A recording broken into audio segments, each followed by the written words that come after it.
To all who come to this happy place, welcome.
It's a beautiful day outside at the Disneyland Resort as we take a live look here, connecting you to more of what makes you happy. It is, in fact, the Kingdom Report Live as we look out at the Matterhorn Mountain. Even if we can't be there, even if we can't physically scale that mountain like we used to on a bobsled, my gosh, gracious goodness, we can at least take a look at it. So sad. But at least we get a passing glance. At any rate, hello, my friends. It's me. It's Wade, coming to you from the Warner Brothers Studios Media District here in beautiful Burbank, California, where we have more happiness to provide. Who's we? Well, at a quarantine-safe distance. Social distancing is what we're all about. We make sure that each and every week we're staying healthy, we're staying distant, we're staying isolated. First and foremost, please welcome from attractionfaction.net our very good friends Katrina Manzone and Tyler Crouch. Hey, Hi, everybody. Good to see y'all. Trying to bring the tropics to you guys. Look at that delightful flower in the hair. Oh, my Can you goodness. believe how adorable she is? Wow. I can't even. He's sick of it. And what is this dress that we have here, Katrina? What explain it to us. It is very tropical. I found it at the Grand Californian one day when we were staying there like a few years ago, and it has like Minnie Mouse on it. I don't know if you could see it. Whoop! It has like Minnie Mouse and some tropical vibes on it, and so thought I would bust it out since it's a nice hot day and put a flower in my hair. My favorite part is because of this quarantine, you can still wear pajama bottoms with the nice dress. I did. I mean, I've got my track pants on right now, so you never know. Minnie Mouse pajama bottoms. That's right. Do whatever you want to do. You stay comfortable. And Tyler, what are you wearing? Who are you wearing with that Mickey Mouse? Oh, man. I've got my Remember Illuminations shirt on. I don't know. I'll stand up a little bit. I don't know how I'm... There we Remember go. Illuminations. Oh. Yeah, you know. I miss Riviera Illuminations. hat. I got my Riviera hat. I'm ready to go. I'm ready to go to Disney World, even though I don't know if that's going to happen. So sad. My anytime gosh. soon, but- Well, I have to tell you, it is a great pleasure to have you with us, especially visually. If you're somebody that only listens to this broadcast, you miss out on the best part, and that is the flower in Katrina's hair and the shirts that Tyler wears. And then, of course, the fresh haircut that our next person here at the broadcast has, which I don't understand that at all, being in quarantine and lockdown. But having fled Walt Disney World and Orlando, now hunkered down somewhere in the state of Nebraska, trying to ride all this madness out, Walt Disney World reporter Gared Hassel, you have some explaining to do. How's it going, everyone? As you can see, I am here in front of Cinderella Castle, here to bring you some magic. So Ariel said my hair was getting a little long. And for those that may not know, Ariel is my girlfriend. She is currently right now working at a hospital where she is a phlebotomist. So love you, baby. Thank you for saving all the lives and risking your safety and everything for us. But she was like, I want to give you a haircut. And I was like, okay. And so she started doing it. And she's never gone to cosmetology school or anything. But luckily, she has someone in her family who does know how to cut hair. So after she cut it, we got a little touch up, and I just want to look good for all of you today. Well, you do look clean, you do look fresh, and you do look alive there in front of Cinderella Castle. So thank you girlfriend Ariel for making him at least look presentable. And Gared, who are you wearing today? I mean, that is a stunning burgundy shirt. I am wearing a brand called Volcom because when I packed my bags, Yeah. I couldn't pack everything I wanted. I couldn't pack my Mickey Mouse tuxedo that I wanted to. I mean, you fled so quick. You were trying to outpace the virus itself, and now Yeah. being in Nebraska, I mean, you've done it. You've succeeded. Yeah, I think I've won. I've gone so far inland that no matter where it comes from, I will not get hit. If it comes from the west, you guys are gonna get hit first. If it comes from Florida, I'm good. As long as Canada doesn't invade with the coronavirus, I will be pretty much set here, locked away in Nebraska. It's good to be in those more desolate, secluded regions of the country, that's for sure. And here with us in the production dungeon, trying to make sure everything runs smoothly, a guy who hasn't had a haircut in over 6 months and still can't grow any hair. It's producer Curt. Yeah, Hello, well, you know, haircuts are overrated. They are overrated. You don't need them. No, not at all. I've proven that Amen. before this quarantine. Yeah, here. Yeah, That's yeah. right. And Curt, fine. tell me, completely unrelated note, who's your least favorite Disney character? My least favorite Disney character? That's right. You just put me on the spot all of a sudden. That's what I do. Um, I'm a good host. Character in general or villain? Yeah, I mean, it's a character. Oh, okay. You can, yeah. It'd probably be Ursula. Interesting. I don't like Ursula. Wow. too Wow. much. Yeah. Least favorite, huh? Yeah. I don't. She looks great. She's got the No. best vocals of everyone. She knows how to use body language. She's got it Yeah. going on. You know, I think mine's Frollo. Yeah. I could see that. Good old Frollo. boring. He's pretty evil. He's just kind of boring. Katrina, you got Yes. one? I don't know. Hers is Ray from Ray. yeah, isn't that his name? From Oh the, yeah, from Princess and the Frog. and the Frog. He's just annoying. He's I don't adorable. know. It like got on my nerves for a while. Wow. How disappointing. Well, It's not my like.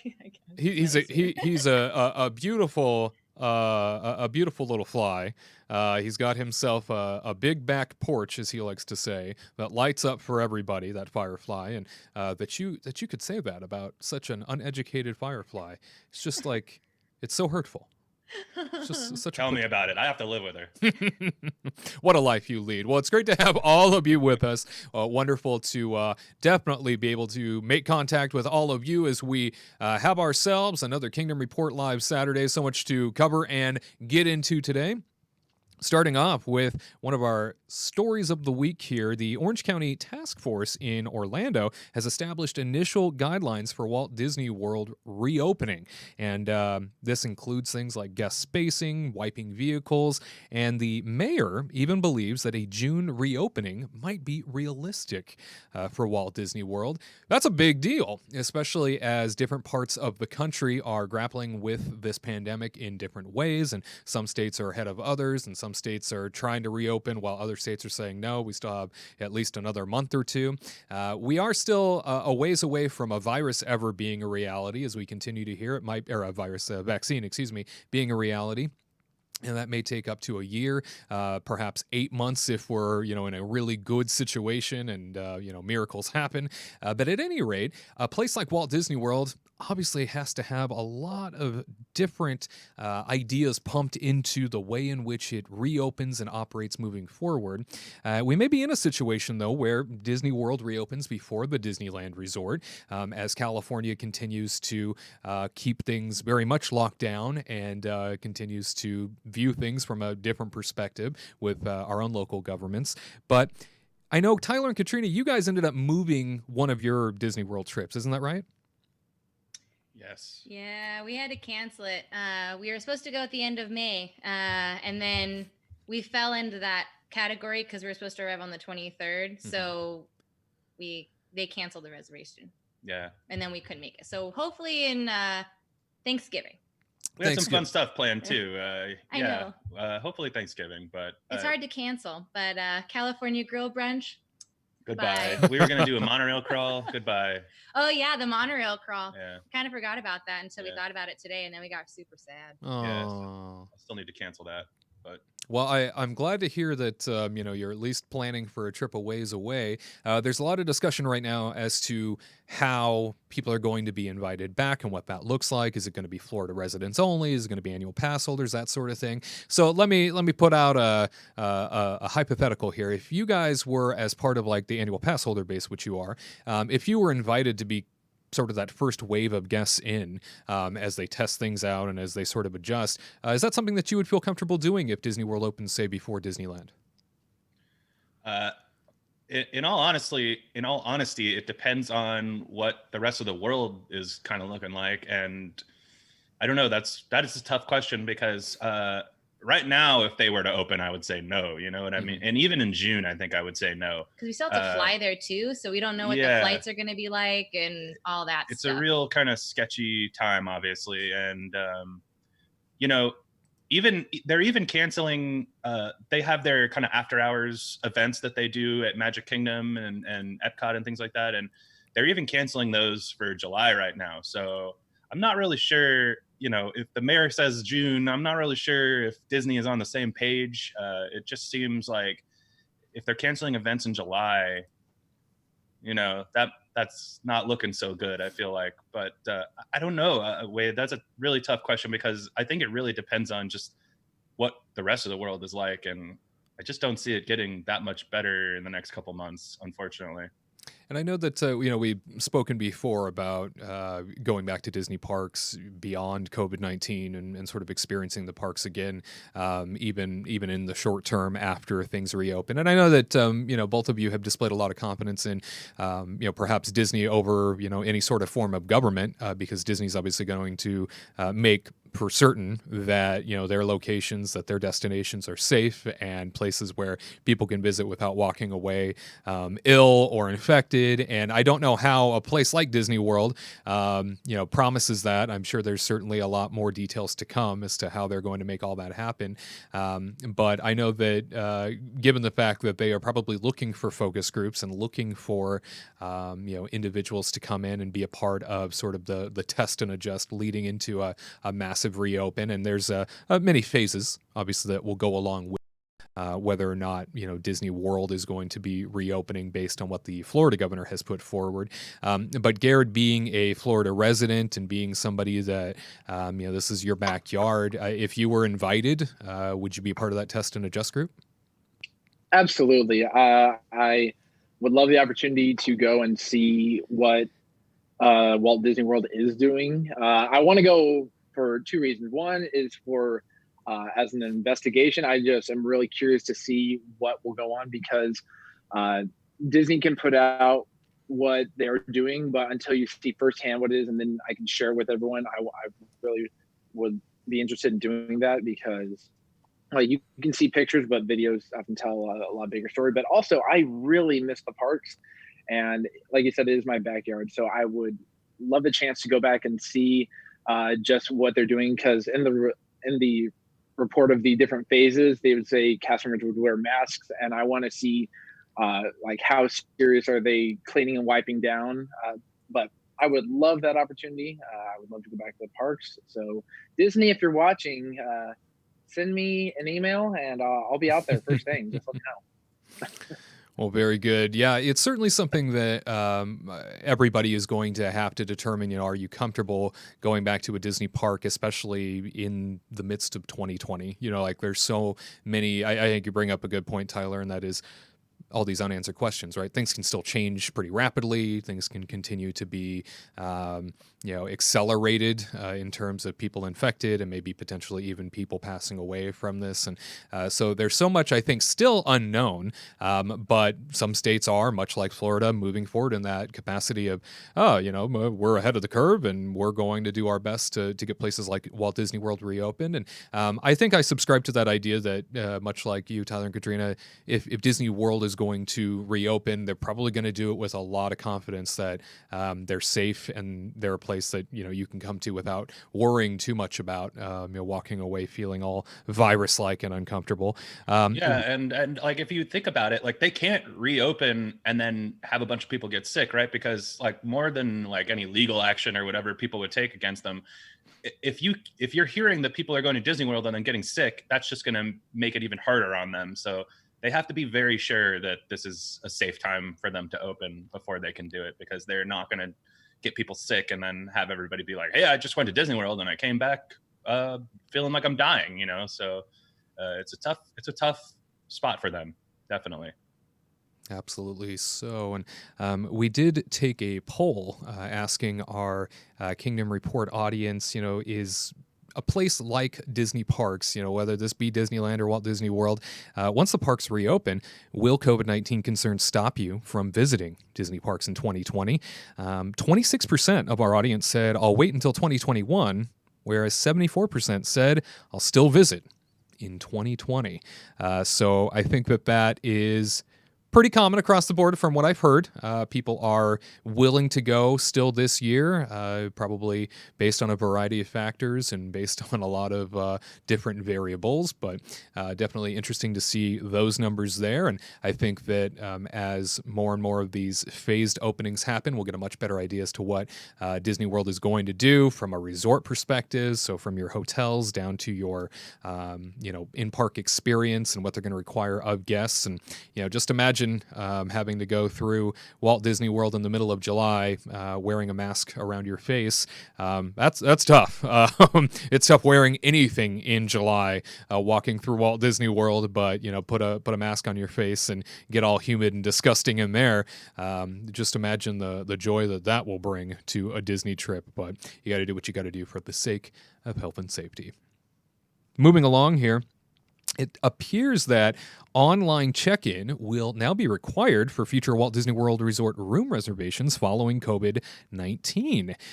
So this is something that hasn't officially been confirmed by the company. It looks like something they're experimenting with on their app, as well as different reservation platforms within their website. And it used to just be that you could choose this as an option, ahead of time, ahead of your resort visit. You could choose checking in online and sort of bypassing everything in terms of a front desk experience and having to go through the rigmarole that you're used to doing when you go to a resort hotel. But this is something that I think as we started to notice more and more within the app and on the website, where they're kind of experimenting with people that have trips coming up in like June, July, they're seeing that that's mandatory, at least on screens right now. And again, perhaps they're testing it. But knowing that, you're going to now be sort of expedited from checking in at a front desk to checking in online, this just goes into that realm of like more and more of the Disney experience is being digitized. And I get it, it's for health and safety matters. I understand why they're doing it. But Tyler, is this a good change for Disney, knowing that their personal touch of Disney cast members to start the process of a trip is now being taken away even further? I mean, when you go to those front desks at the Disney World Resorts, those desks are huge anyway. I mean, you're already several feet away from those cast members. You're already standing at quite a distance. But are you concerned that this might be a situation where they take more and more of that personal touch away in favor of digitizing for the sake of health and safety?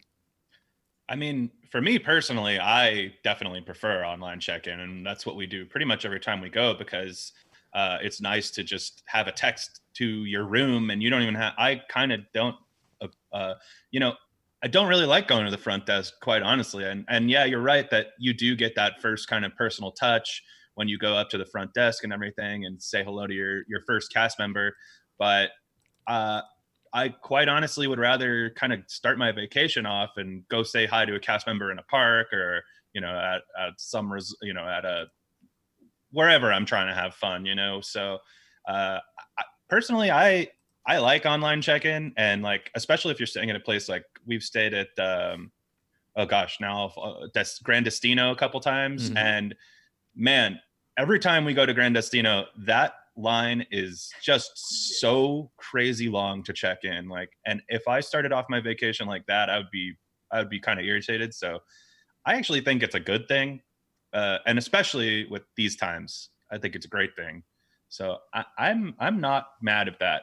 And I kind of wish that, I kind of hope that they kind of do more with their app, that they make, I guess they already are. You're already allowing you to buy food with the app. They're letting you make fast passes with the app. So I kind of think that that's a good change. But yeah, part of the idea, I guess, is to have maybe your cell phone Bluetooth equipped, open your door, even potentially in this situation. So that's how you would, you'd be sent your room number and you'd go to your door and you'd use your phone to open things up. Right. Even your magic bands. I mean, they send you your Mhm. magic bands ahead of time, and those magic bands are automatically connected to the room that you're given. The only time I would say it's a bad thing is if you have a problem or a question, but I'm assuming they're still going to have the front desk open for those types of inquiries.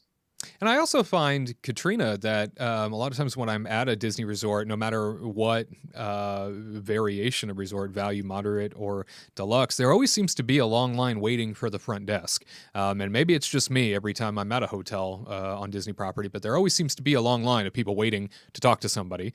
Hopefully this will eliminate it. Are you looking forward to more of that sort of digitized approach when it comes to the hotel experience at Disney World?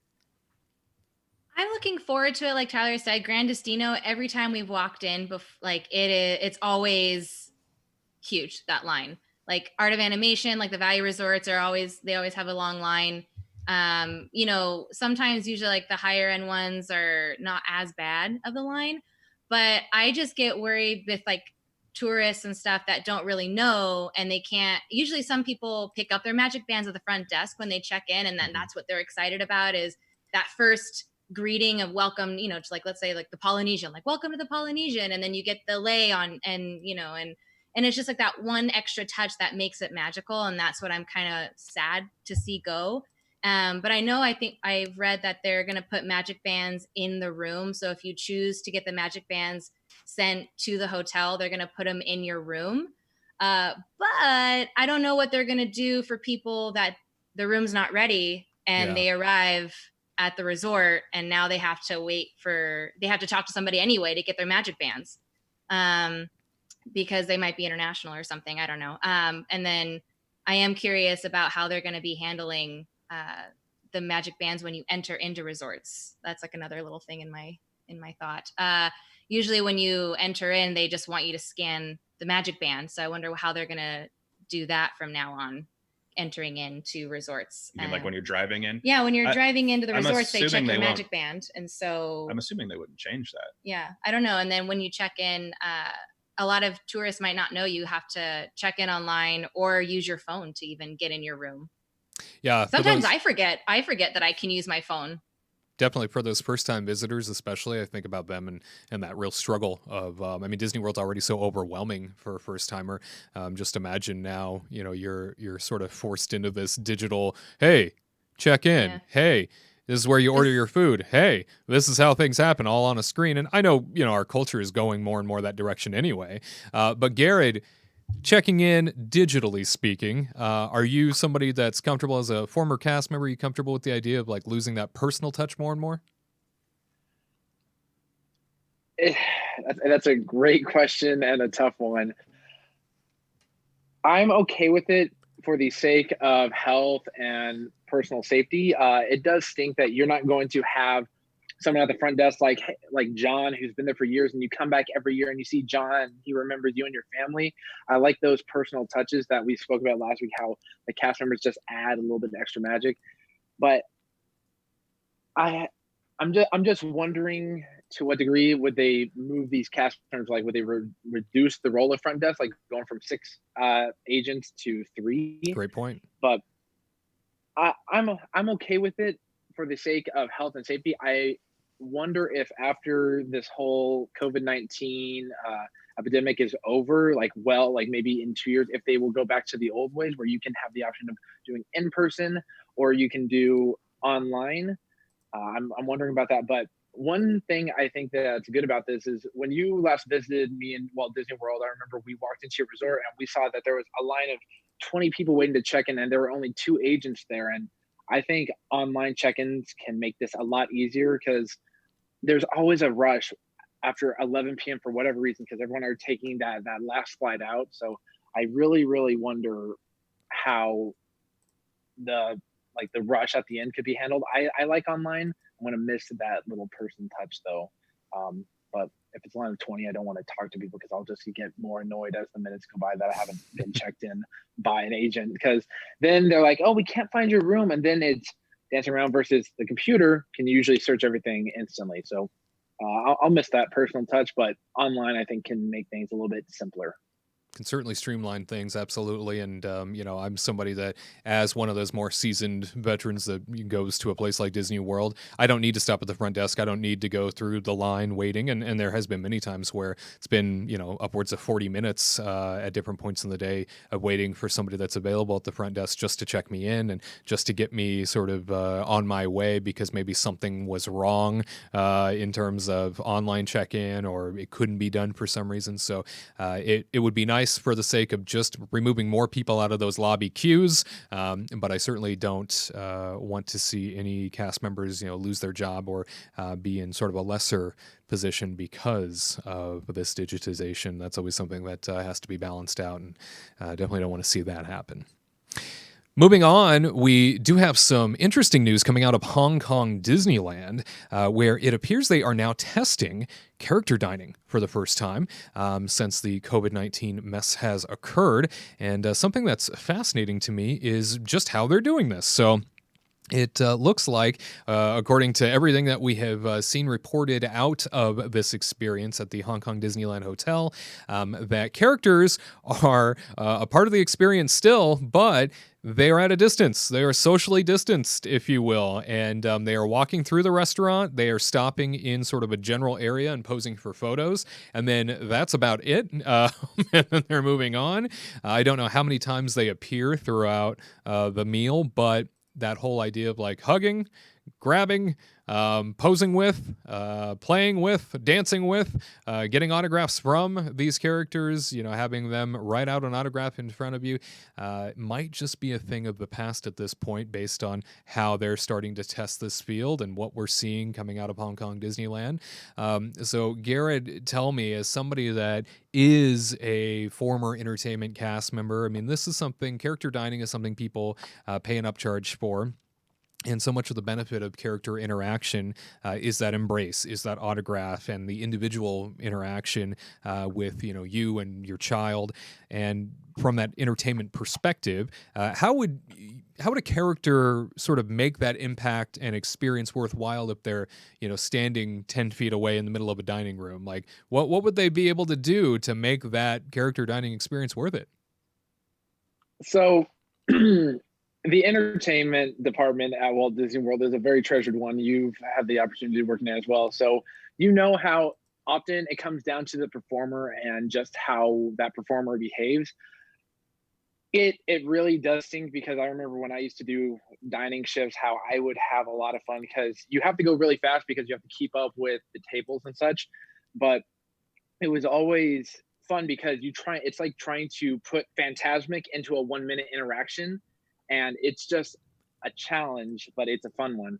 So from a distance of, say, 10 feet, you would just have to do, like, the performer, big, loud expressions, a lot of nonverbals, maybe some messing around, but it's pretty much like you're like Bert and Mary Poppins, where you're the one-man band doing everything from a distance, trying to dance and juggle and do backflips all at the same time while giving them a one-of-a-kind experience. So it's very challenging. I have no doubt that Disney will somehow, like, I don't know, they'll have some kind of choreography or something like that. But I think if anyone can do it, Disney can, for sure. When you watch, say, Magic Happens and the character is 20 feet in the air, you still feel that one-on-one connection, even though they're interacting with 70 other people next to you. So if they can do it in a parade, I think you can do it in a restaurant. To a certain degree, it all comes down to the energy of the performer. So I look forward to seeing it happen, because it sounds fun. And plus, people want characters. People love the characters. Like, you can go to the parks and just have a good time, but the characters truly make it a little bit special, because there's nothing like walking down Main Street and seeing Mickey Mouse wave at you. There's nothing quite like that. Yeah, I mean, at this point, I'll take what I can get. You bet. And it's just nice to have characters out and about again. It's nice to see them again in any capacity. And I know that Bob Iger, the executive chairman of the Walt Disney Company, he said in an interview not too long ago that they would be taking cues, the Disney Company would, from the China parks as to how they reopen things here. And this is why I think this story is important, not just about Hong Kong Disneyland and the way that they're starting to reopen things, but also the way Shanghai Disneyland is also testing out their social distancing guidelines, and they're running their pyrotechnics and parades and stuff like that right now, trying to figure out how they're going to best make this a guest experience that's worthwhile. Tyler, tell me, is character dining worth the upcharge price if they're just doing a drive-by at a distance? Yeah, see, that's actually where I don't think it is. I think like you have to consider character dining. It definitely is more expensive than just going to any other restaurant. And the reason is because I kind of consider it almost like a fast pass for my character meet and greets. Like it's kind of like you're just paying for that one-on-one moment that you get with all those characters. And like we went to Topolino's Terrace last time we were in Disney World, and we did the breakfast there, and that was so much fun and we had our own kind of like room off to the side too. We were just lucky, I guess. And so it was so nice having all the characters come and actually take fun pictures with us and like goof around with us.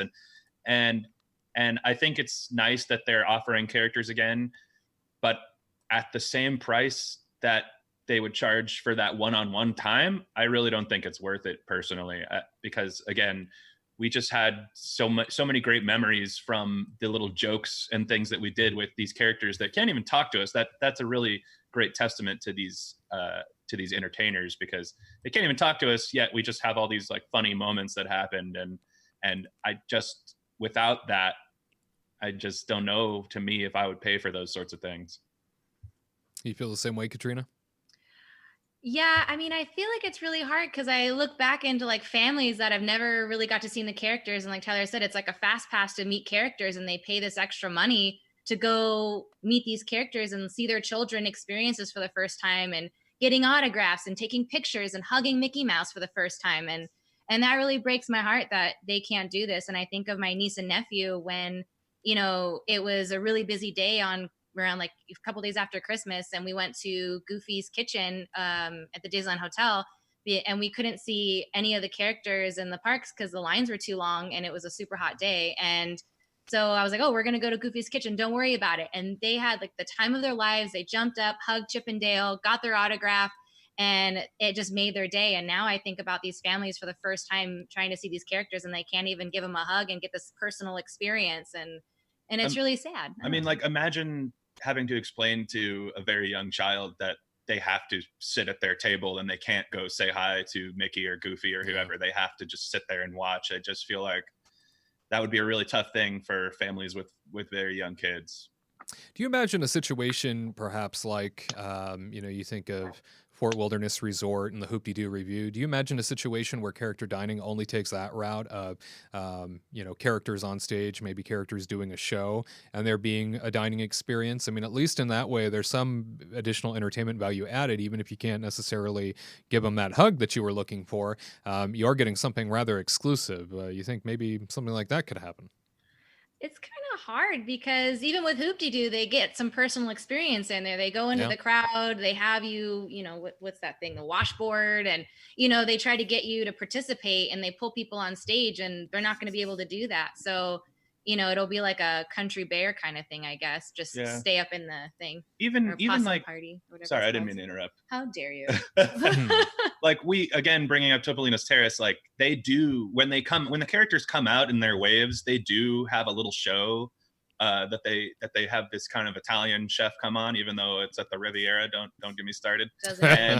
And he says all these little things about the characters, and they do little dances, and so they do have those types of events already in some of these restaurants, but they would really have to figure out a way to flesh that stuff out, I think, because again, I think I would do these character meals if it wasn't that same pricing. I just don't know what the pricing is. That's really the hard stop for me. Well, we'll see what happens. I know that character dining in general is something that is very special to a lot of families. It's a big part of what people sort of center their trips around. And hopefully, I worry that character dining might never be the same again. It would be nice to see our Disney parks get back to a good place where, potentially we could do character dining like we used to. But I almost worry that we might never see that again. Gared, we'll give you the last word on this. You feel like maybe we'll see character dining return in the fashion it was before COVID? I have no doubt that it will one day return to it. I think it will take a little while, but I think that you can't really have those true dining experiences without that amazing interaction where the character comes up behind the 2-year-old and then you see the 2-year-old light up. Like you can't recreate that from a 10-foot distance. It's not like the movies. That in-person aspect where you have the ability to hug and touch is just so amazing. Because I remember many guests, they freak out when they see their character that they haven't seen in so long. You get someone that Goofy's their favorite and they finally see Goofy after 10 years. It's just the most heartwarming thing. So I have full faith that it will one day return to the full facet it once in. But Tyler, the question I have for you is, if they lower the price but added a hugging and touching fee, would you be into that? Because what are you trying to say about Minnie Mouse? No, I'm saying if our good friend Chapek, he loves to find extra ways to pull on those wallet strings. If he added a fee, like you can have the normal buffet, but no characters get to meet you, or $20 extra, you get a high five and a complimentary mask. In a way, that's kind of what they're doing right now already, or not right now, but before this all happened, that's kind of what they were doing. It is kind of just a one-on-one fee that you're paying for these characters. That's how I see it. I see it as when you pay this extra money for food that is sometimes not the greatest food, you are paying for this one-on-one relationship. I really, again, I consider it like a fast pass for character meets so that you don't have to spend your time in the parks waiting in lines and things like that. So if I'm not going to have that one-on-one personal touch, then I'm not going to pay that price. And I it's, you broke it out like that, Gared, but I think that's kind of the way it was before. Is really that really already was what you were paying for. You were paying for the touching fee, I guess, if you want to call it that. We have got to change that terminology. What was that, Katrina? Will just charge that one, that one fee. So let's say $75 to have the buffet. And on top of that, an extra $20 to get a high five. Boy, that's a lot of money. So you can see, but you cannot touch for $75, but for an extra 20. What is this, the red light district? What's happening? No. The standard fee is going to be called the museum fee, where you can look but not touch. The museum. If you fee. Want if you want, then it becomes the touch and feel exhibit. Oh gosh, that sounds so dirty. Yeah, we're going in this really deep end here. We want character dining to return to what it always was, and that's the end of it. Hey, tell me, are you somebody that misses your Dapper Dans of Main Street? Well, the Dapper Dans of Disneyland, they are back, and they are here to sing a happy little song for all of us to enjoy from their homes. Let's take a listen. Hey, everybody. Good to see you again. It's been a while since we've been able to get out to Main Street, USA. So the fellas and I, we were putting our heads together, doing some thinking. Dangerous pastime, we know. But we thought, wouldn't it be great to bring good old Main Street, USA to all of you? Using our voices from home. Isn't that right, fellas? That's right. And before you know it, we'll all be back together again. Time is going to fly by. I'll say, right now, time flies, butterflies, why, even an elephant flies. I saw a peanut stand, heard a rubber band. I saw an eagle that winked his eye. I think I will have seen everything when I see an elephant fly. I saw a front porch swing, heard a diamond ring. I saw a polka dot railroad tie. I think I will have seen everything when I see an elephant fly. I even heard a chocolate drop and went into to a store, saw a bicycle shop. Oh, You can't deny the things that you see, but I know there's certain things that just can't be. The other day by chance saw an old bar dance, and I just laughed till I thought I died. I think I will have seen everything when I see an elephant fly. I seen a sawhorse rear up and buck. They tell me a man made a vegetable truck. I didn't see that, I only heard. But just to be sociable, I'll take your word. The other day by chance saw an old barn dance, and I just laughed till I thought I died. But I think I will have seen everything when I see an elephant. When I see an elephant. When I see an elephant fly.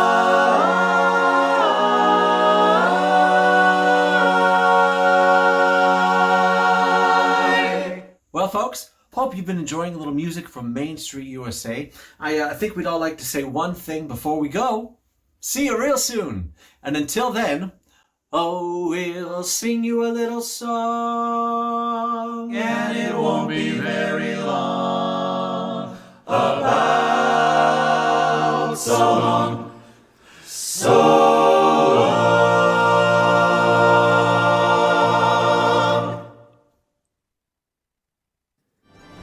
Kingdom Team All Call time, where you got questions, we got answers, and our first question right out of the gate comes to us from Armchair Imagineer, and they are asking the question, hey, what would you consider to be the best value resort in Walt Disney World? Now, we want to explain for those who have never been to Walt Disney World or don't understand what a value resort is. There are 3 tiers of resorts that you can choose from, value being the lowest, moderate being the middle, and of course, deluxe being the highest. Now, there are some add-ons when you get closer to the top there, but value resorts, they are pretty standard. They're sort of like your average motel, except they do have the over-the-top Disney theming, the Disney touches, so they're nothing like a Motel 6, if you will, but then they're everything like a Motel 6. That's the best way I can put it. They offer a lot more in terms of quality, a lot more in terms of environment, that's for sure, and you see a whole list breakdown there. Disney's All-Star Movies, Disney's All-Star Music, Disney's All-Star Sports Resort, Disney's Pop Century, Disney's Art of Animation, and then the campsites at Disney's Fort Wilderness Resort. And so we'll start with Gared, who is our Walt Disney World reporter and looks to be plopped right in front of Cinderella Castle. Gared, tell us a little bit about perhaps the best value resort in your opinion at Disney World. Being from there, I'm sure you hear a couple things from people too. I've heard a lot. I honestly did not know that the campsite was a value resort. I thought it was just attached with Fort Wilderness, but the campsite's really, really cool actually, just because of all like the little roads and pathways. But for me, my favorite is going to be Pop Century. I really, really like Pop Century. I've had the opportunity to stay there a few times, and I like how they have the different decades, such as they have the 50s, 60s, 70s, 80s, and 90s. And each room just has a little bit of fun. And there you can see that they've renovated a lot of the rooms. They used to have a bit more nostalgia, but I like how you can walk into a certain area and you'll see like Herbie, or you walk into another area and you'll see like a popular cartoon from the 80s. And the food court area also is very, very spacious. It's very wide. It has a good arrangement of food. So Pop Century is a lot of fun for me. It's not off of the beaten path. It's very, very close to Hollywood Studios as well as Epcot. So it's a really, really nice area, and I think it's well maintained, and it just has a very old school classic nostalgia. For me, I like walking into the lobby and you see all like the different pictures of the different decades, such as you'll see like some of Disney's artwork from the 70s or the 80s or the 90s. Like you'll see Inspector Gadget and that sort of stuff, which is like just old. But I think about it, and I'm like, man, I really want to watch that movie again. Like I want to watch George of the Jungle, because it's just, I don't know. I really enjoy Pop Century. It's a fun place, and all the little props that they have around there are really, really cool to look at and take pictures with. So Pop Century is getting my vote as the most valuable value resort. And Pop Century, you raise a good point there. I mean, they did just have the renovation happened, and last year I was able to stay in one of those newly renovated rooms. Absolutely gorgeous, just a beautiful new room. You want to talk about Disney quality? They nailed it, and it doesn't feel like a value resort anymore. It definitely has some quality kicked up 10 notches, and so I appreciate that. I think the other great piece to note on Pop Century in particular is that unlike your Disney's all-star resorts, right? So all-star movies, music, and sports, they're all kind of in a row. And they're off the beaten path. They're all in a row. And a lot of times, transportation that goes to the all-star movie resorts, all-star music and sports, they go to all three. And that's typically something that a lot of people don't consider when booking their value resort, is that sometimes the transportation can be overwhelmed based on time of day. Like if everybody's going to Magic Kingdom in the morning, those buses can be absolutely packed in the morning, and there can be so many individuals looking to jump on board the buses. Now, I know that they will send additional buses at those peak times. They try to do their best to mitigate all of it, but you have to realize that those three resorts typically will kind of go the route of sharing transportation, whereas Pop Century and Art of Animation, which is right out the back door of Pop Century, there's a what they call Hourglass Lake, a bridge that goes from one resort to the other. They do have now access to the Disney Skyliner. So the Disney Skyliner now picks people up at that station in between, and will take folks over to Epcot and Hollywood Studios. Producer Curt, you've done the value resort circuit. What sort of stands out to you as one of the best? The one I really am fond of is the All-Star movies. I really like Sorcerer Mickey, and they have a pool there that has Mickey just going bah, and shooting off three little Fantasia pool. Yeah, Fantasia pool. Oh, it's amazing. And I like the Fantasia look that you have, and you have Toy Story to the left. That's what I particularly have enjoyed. Plus, then when you go into the lobby there, that one time I did, I've been there a couple times, but they have a little video that shows like, movies coming out, and it has had my name and my wife's name on there. I don't know how they did it, if it was the GPS of the Magic Band or what, but that really just added to it that I'm checking in and I'm seeing all this magic happening. So even at their lowest resort, they still bring a big Disney flair to it that's just is amazing. Absolutely. Well, and I don't want to take anything away from the fact that, I mentioned a little bit earlier that it's like a Motel 6 and nothing like a Motel 6. It is like in sort of room shape and style of building. That's where the Motel 6 connection sort of ends, and then it becomes very Disney. And you raise a good point about All-Star Movies. That also just became one of the most recent hotels to go through an overhaul in terms of rooms, and now looks very much like what Pop Century does in terms of value resort room style. So it's the freshest of all the hotels from within. I was able to stay there a couple months ago, and got to tell you, All-Star Movies is looking real good on the interior. The exterior always looks fine. I think All-Star Movies is probably the most entertaining to look at in terms of all of the All-Stars. There's a lot more to enjoy there. Tyler, Katrina, All-Star Movies, have you ever been there or done a value resort that you're like, I like this. This one's probably the best? I think we both agree. Yeah, we both agree that I think for us, Art of Animation is our favorite. I've been to All-Star Movies. I've never stayed there, but I do like those. The cool thing about all the value resorts is that they're kind of they kind of bring the most like character to the resorts, if that makes sense. Like, yeah. So for little kids, I think they're kind of the most exciting resorts in general. I remember being a young kid and like my family wanted to go stay at one of like Grand Floridian or whatever, and I was like, oh, that place is boring. Like, why can't we stay at one of the places with all the fun stuff around?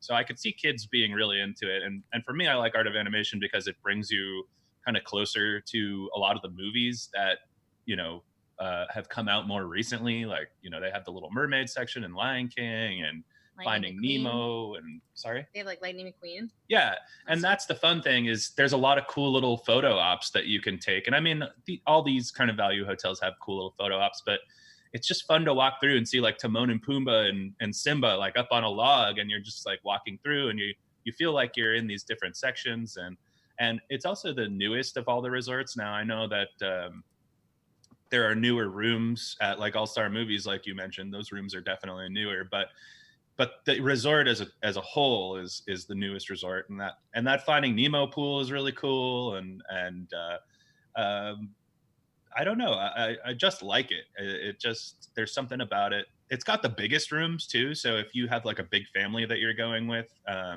you know, getting any rooms but the Little Mermaid rooms, those are kind of the smaller, kind of more standard rooms. But all three other areas all have just these massive family rooms that are a little more expensive, obviously, but they are a good bang for your buck if you have a big family that you're taking.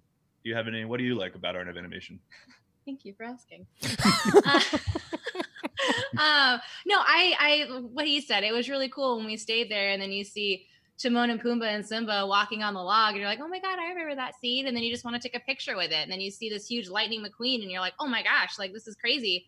And I could see like little kids being just really excited to see these characters come to life. And then you could take pictures in front of it and have really good memories. You don't even have to go to the park. And I'm like, they get as a parent, you're like, this is the cheaper way.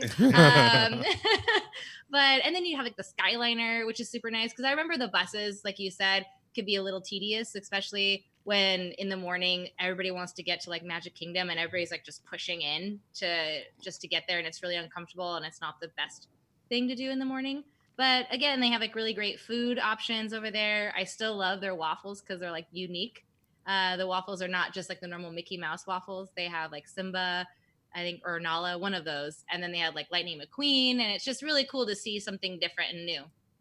Yeah, that's a really great thing to point out is that I think the quick service environment there at Art of Animation, that whole food court is head and shoulders above any value resort quick service restaurant that you're going to experience.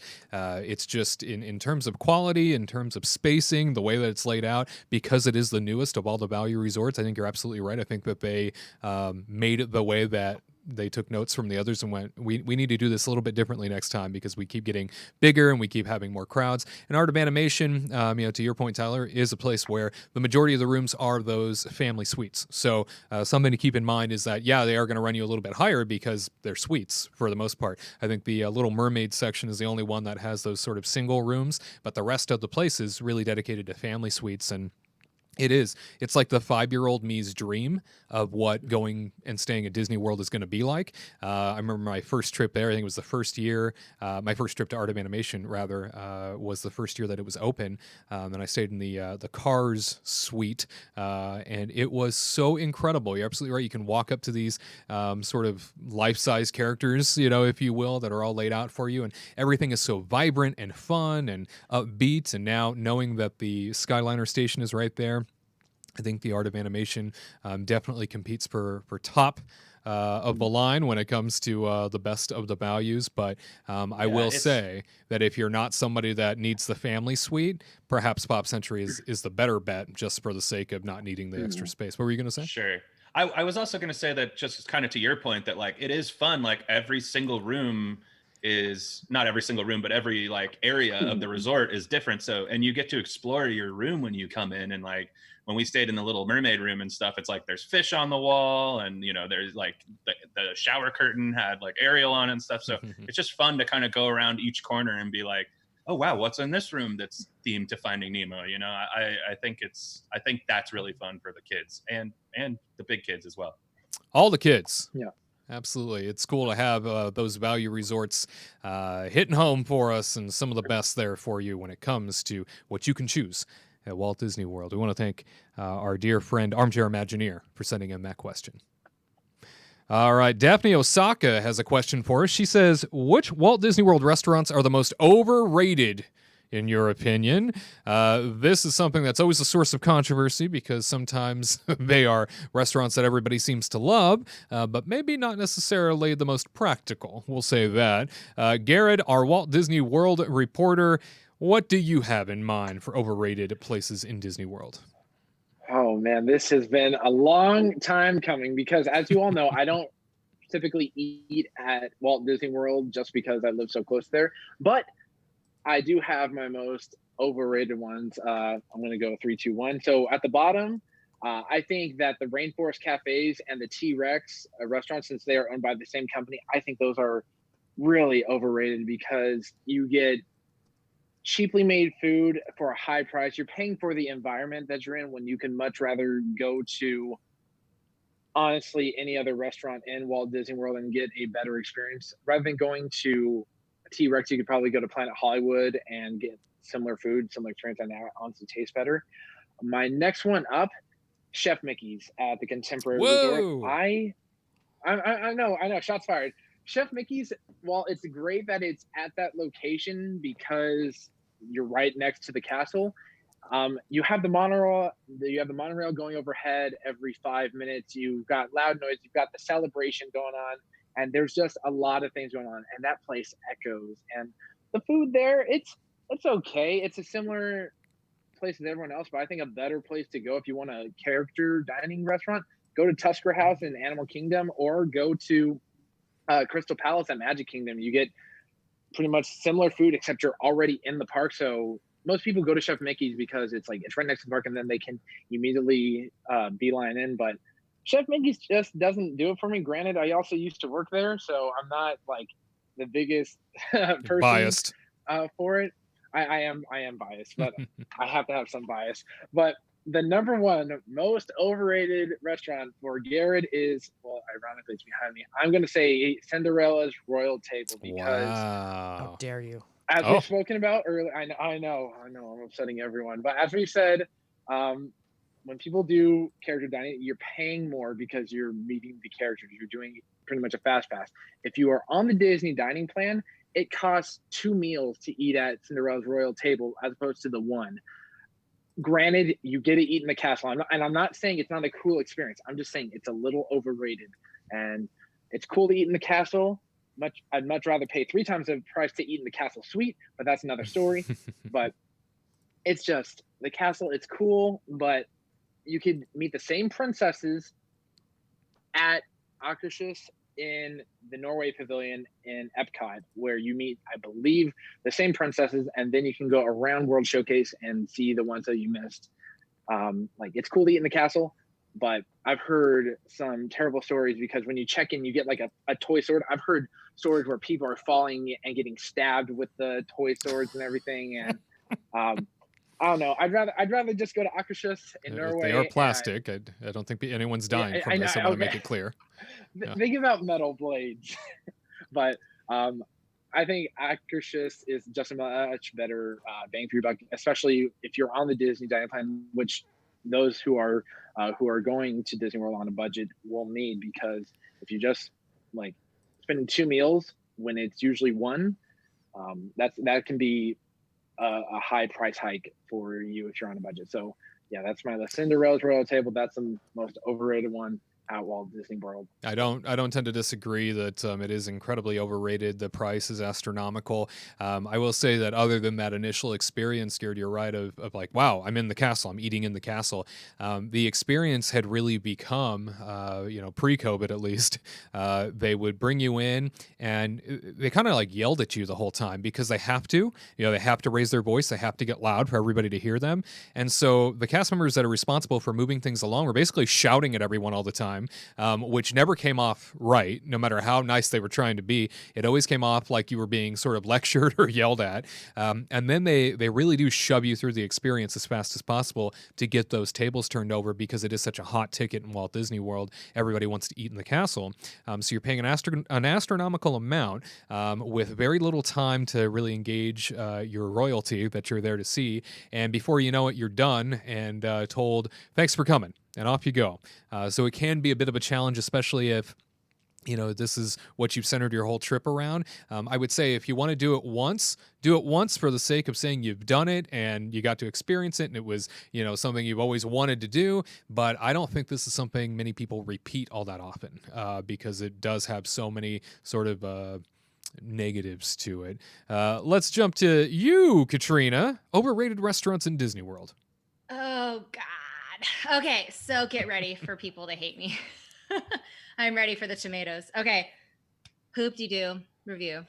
I am not a fan of Hoop-de-Doo. It's like $74 for 10 and over, and what was it? $44 for 3 to 9 year olds. And when I went again, maybe it was a bad day for the server, but the server was really mean.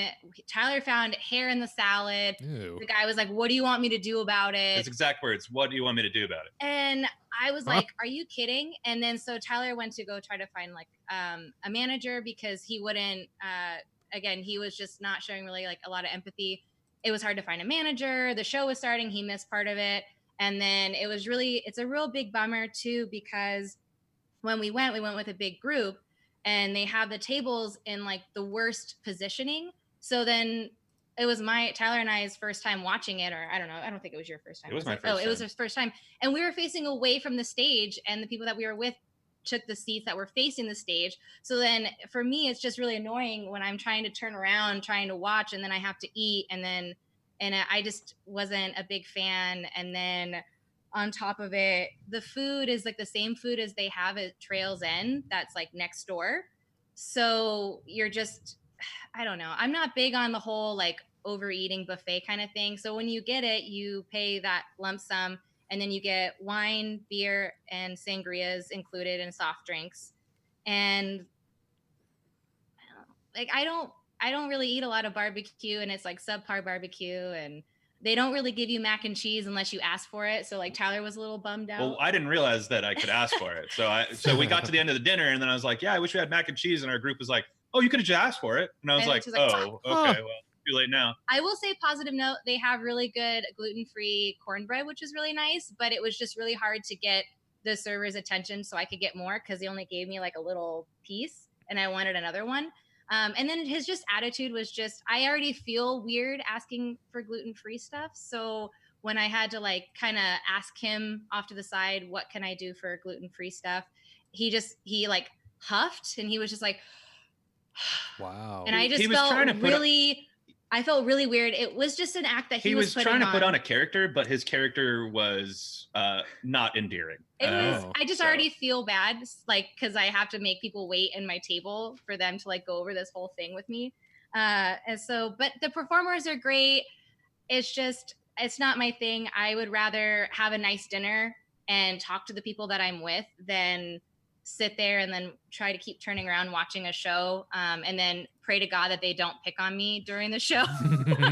Like, that's not my thing. I don't want to get up into the stage and be a fool of or whatever. I don't know. It just freaks me out, and I just get panicky. I'm already getting panicky thinking about it. And then what was my other reason? I think I had another reason. You should probably say your next restaurant. I don't know. Anyway, fine. So second restaurant, I only had two because it's fine. I don't know. Coral Reef. I'm sorry, Curt. Wow, they're just harping all over you today. These are all your favorites. You know, it's okay. It's fine. I'm so sorry. It was just, it was really cool to do. Oh no, connection was lost. It's cool to see like the fish and stuff. Like, I always wanted to go to Coral Reef because Full House.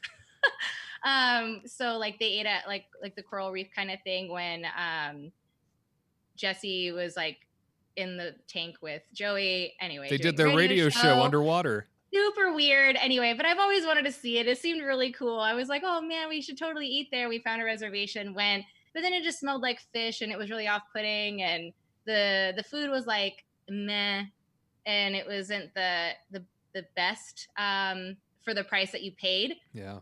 But you're just pretty much paying for the aquarium. You're paying for that massive aquarium, and you hope that you get to sit right next to it so you can see the sea life go by you.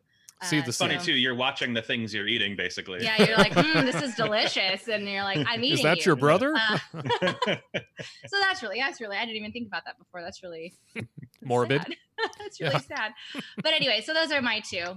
Very good, Tyler. Overrated restaurants for you. Okay, I'm going to start with kind of the less. Okay.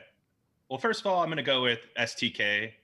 Wow. I think STK is one of those places that thinks it's really super cool and is just trying so hard to be like, yeah, dude, we're the cool guys. Look at this. It's a dance club in a restaurant. Isn't that exciting? And I'm like, no, actually, it's very annoying.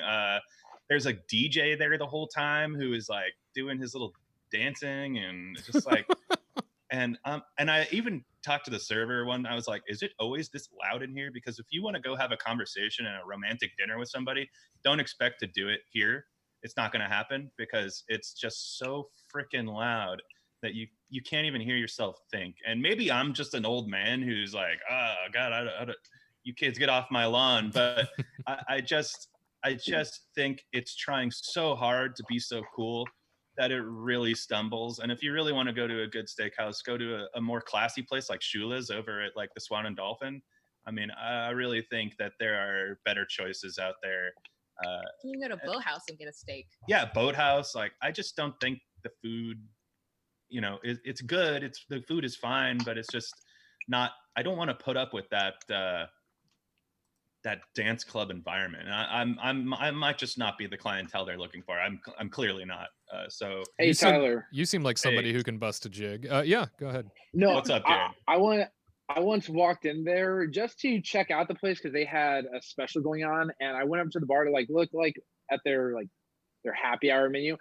They had a non-alcoholic drink that was more expensive than their alcoholic drinks, and I'm like, how am I getting charged more for bubbly water with a bunch of fruit in it and a little bit of juice than getting Grey Goose vodka and everything like that? I think some of their stuff is highly overpriced. Like when they have a steak for $86, what? Yeah, I mean, yeah, it's expensive. It's very expensive, and it is supposed to be like a high-end place. And that's my thing, right? Is if it's a high-end place, why are we acting like we're all teenagers at a dance club? Right. Like it's just really, it's not my vibe. I think it's kind of sad. I walk in there and I'm like, wow, everybody thinks they're really cool here. This is awesome. And going along with steakhouse is another one that I think is overrated is Yachtsman. Wow. I think that place, it's decent. It's got a good, it's got a lot of different cuts of meat and things like that, but we just didn't have a great time there. One of the people in our party, their steak was pretty undercooked and wasn't very good, but she just didn't. Was mooing. Yeah, she just didn't want to send it back because she's just such a nice person, and it's just one of those things where it's like, then she just kind of didn't have a good meal, and we didn't have a good meal. We had a server who, I'm very picky about how you're going to pour beer, and especially like a Belgian. This is like a Belgian that really will foam up if you don't do it correctly. And I know I sound kind of pretentious right now. This cranky old man over here. I know, really. I don't want to dance with you no more. But this guy, I told him when he brought a second beer, because he made the first one so freaking foamy that I had to wait for a while to drink it. Anyway, he brought the second one, and I was like, oh, it's okay, I'll pour it. And he's like, no, I got it. And he like insisted, and I was just like, no, dude, put the beer down, like, please. Like, I'm not trying to be nice to you. I just want to do it, the way that I want to do it. And again, I know that sounds pretentious, but I just didn't like that, he would just, I don't know. It felt like he was like arguing in a way. And I was just like, no, dude, it's okay. Really. This is going to be the one that maybe some people will disagree with or agree. I don't know. But my last one and my number one, I think this is a restaurant that is super overrated, is Be Our Guest. That's it. I'm leaving. I think. No, come on, man. You get the gray stuff. It's delicious. Don't believe me. The dishes. So that's great, Gared.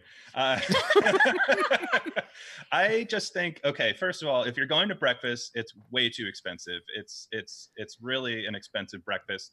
And they give you, if you go with two people, they give you like a platter of like croissants and cinnamon buns and stuff. If you go with two people, that's a decent thing. But if you go with four people, they still give you that same platter. So you're paying you're paying for four people. You're not getting four times the food necessarily. So breakfast, I think lunch is probably the best time to go. They have, decent sandwiches and stuff like that. But then dinner too, they've changed it recently to like a prefix menu. And it's just not that great. It's not that exciting to me personally. And you want to sit in the grand ballroom, and sometimes they're just like, oh, well, we're going to put you off in this side west wing, or we're going to put you off in the gallery or whatever they call the other one. And the gallery is like the most boring room you could ever eat a dinner in. I feel like that. And so I also just don't think that like they're trying to convey themselves as like this fine French dining. And if you're going for dinner, it ain't that.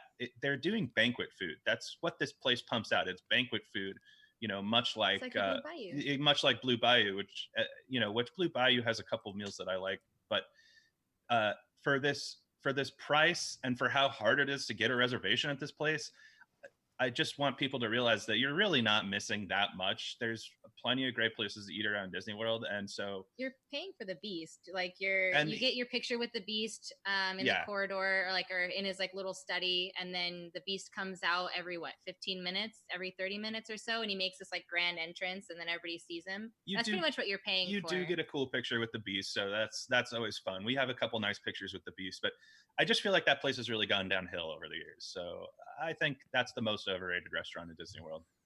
I miss the a la carte.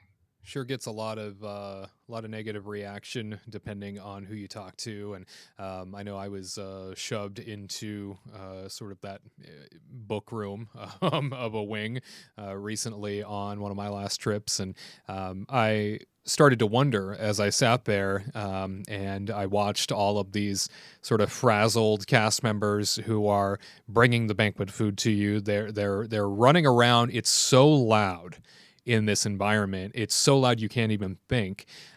They don't know where you are half the time, even though they have their little devices, and so they can't find you.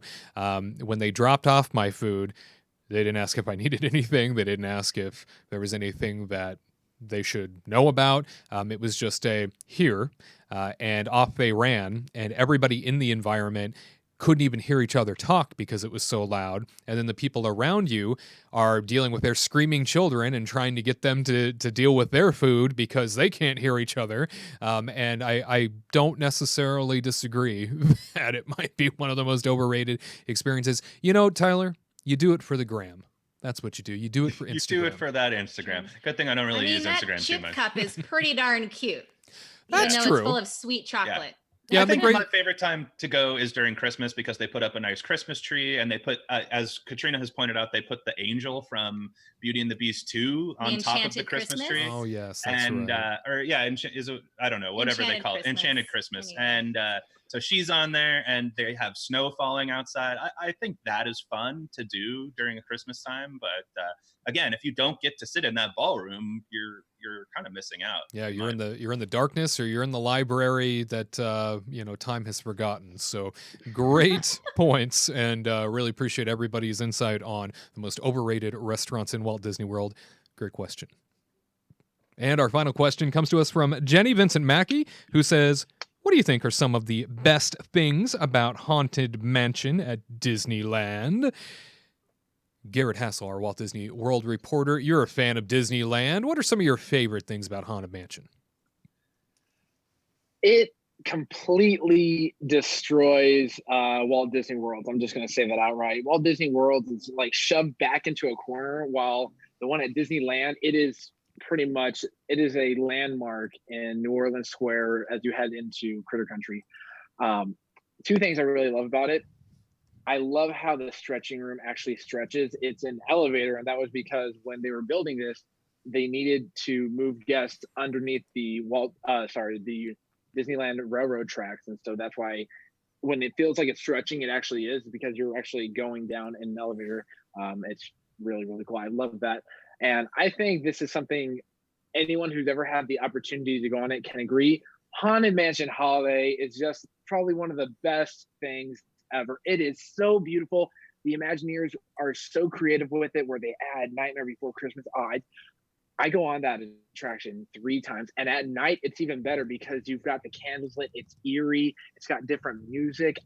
Haunted Mansion Holiday is just remarkable and is so breathtaking. And it was a risky move by the Imagineers to do it.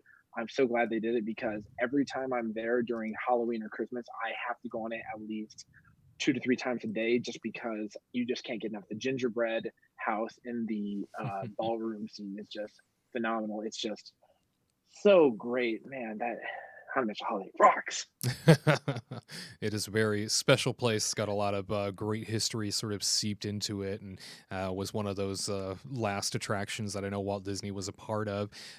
Katrina, Haunted Mansion. What do you love about it? Like Gared said, I love Haunted Mansion Holiday. It's there for Halloween, it's there for Christmas, and it's like one of a kind, and then for annual pass holders, it's really nice to see it switched up a little bit. And then on top of like all the cool things that they add on to it, they have in the hallway, a lot of people miss it when you get off the elevator. They have the little band from Nightmare Before Christmas off to the side out the window. So if you don't really know, always look off to the side. Look at Carrot. He's face. like, what? Yeah. How's it going, Bone Daddy? Yeah. Oh my gosh. So there's like a little band off to the side, which I think is really cool. A lot of people miss because everybody's like pushing forward. And then the Hatbox Ghost. I mean, that's like always a really cool thing. When they added that in, that extra little scene, it's just totally worth just to see the face go away, going into the hat box, just to see the smoke effect. It's really cool. I really love it.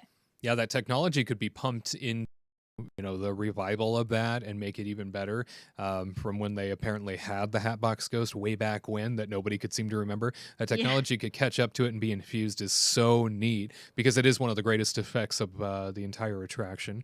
And Tyler, what are some of the things you like? Well, definitely the Hatbox Ghost was one of mine. I mean, when they added that, gosh, it's probably like 6 or 7. Not that long. But it's like 4 or 5 years ago now, I think. But like, man, when they added that, the mystique too that they were bringing, like they had this like lenticular bat, covering up the area, and everybody's like, "What's going on over there?" So it's just the coolness of the Hatbox Ghost coming back. That's one of my favorite things. And then the really main thing that I love about Haunted Mansion, and I guess this goes for all of them, but Disneyland's was built first. Yes and no. Anyway, I think just the way that these effects that they created so long ago still hold up, and like little kids. I mean, I remember when I was a kid, I had no idea how these ghosts were floating around and stuff. I was like, what is going on? How do they do this? Because the ballroom scene is just like incredible. And that Pepper's ghost effect just really is so simple, but holds up so well after all this time. And even things down in the graveyard when they put like the big scrim up in front of everything so that it looks like a foggy night. Like it was just like a lot of thought went into how they're going to make this actually have these amazing effects. I mean, the Leota ball with the head, talking inside. I mean, it's just, it's got so many things that still to this day look better than a lot of modern theme park rides, or do things better than a lot of modern theme park rides. So that to me, the stretching room, I mean, I could just go on and on. I mean, it's just a bunch of effects that you still don't really see in many places that are so old now, but are still so great. Absolutely. Exterior and interior. The Haunted Mansion is a place that has so much folklore steeped in it too, and there's so much in terms of mythology that surrounds the place that kind of creates that allure of mystique, that allure of creepy, that I think has made it such a huge hit for so long. And don't forget the side graveyard on the west side of the mansion itself, going towards Splash Mountain, excuse me, just tucked just to the west side of the main porch. If you walk around the corner, you'll notice that there is in fact a graveyard that hangs out over there that nobody ever really gets to see, but you can poke your head around and take a look and even ask a cast member about the next time that you're in Disneyland. Mention it, so they might walk you on over so you can see it for yourself. It's a secluded graveyard that is very unique and just one of the things that I love about the Haunted Mansion at Disneyland. Stick around. Can You Report Live finishes up next. Do you know everything the ghost host is going to say before he says it? Are you ready to thank the Venetians each time you board Spaceship Earth? Can you recite Walt's opening day dedication speech? Then join the Kingdom team today, the influential legacy fan community featuring exclusive merchandise that will alert all who've come to this happy place that you are more than just another guest. You are a trusted theme park fan. Don't miss out. Join the Kingdom team right now by visiting the homepage at kingdomreportlive.com. That's kingdomreportlive.com. And now, back to the magic.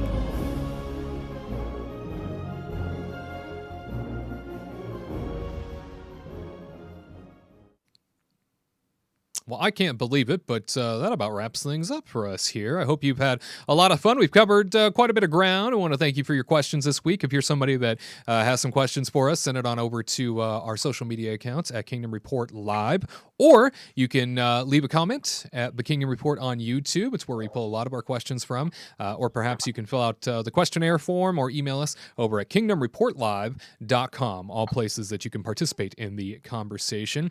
But as we wrap things up, checking in with our friends around the world, Gared, anything of final note before we take off? No, I just hope that everyone is having a great day and has a great week. If you didn't know, I am currently in Tokyo Disney Sea. I see that. So check. Yeah. I've never gotten to go here. I really want to go here. It looks like you you found your way into that park somehow before it even reopens, kind of like the man who was arrested at Discovery Island in Walt Disney World this past week did. So good for you, insane. breaking and entering. Yeah, no breaking and entering. This is all virtual, but I see. I just hope that everyone, yeah. I just hope everyone has a great week and continues to stay active. Disney Plus just got a bunch of stuff added to it this past week. Last night I watched George of the Jungle, which I haven't seen in many years. Man, Brendan Fraser really let himself go. But I'm looking forward to I'm just looking forward to what this week has in store. And also remember, May the 4th be with you is coming up, and Revenge of the 5th as well. So it's about to be a week of Star Wars, movie madness, and TV shows. So that's all I have. I just hope everyone has a great week and is staying strong and staying healthy. Stay strong. That's right. Anything to wrap up? I mean, a couple weeks ago, I mentioned that I was going to start putting up old photos from Disney World and stuff, and I didn't actually get around to that, but I really am going to do that this week. So come and follow us on Twitter at AttractFaction, and I'll get a lot of those photos up.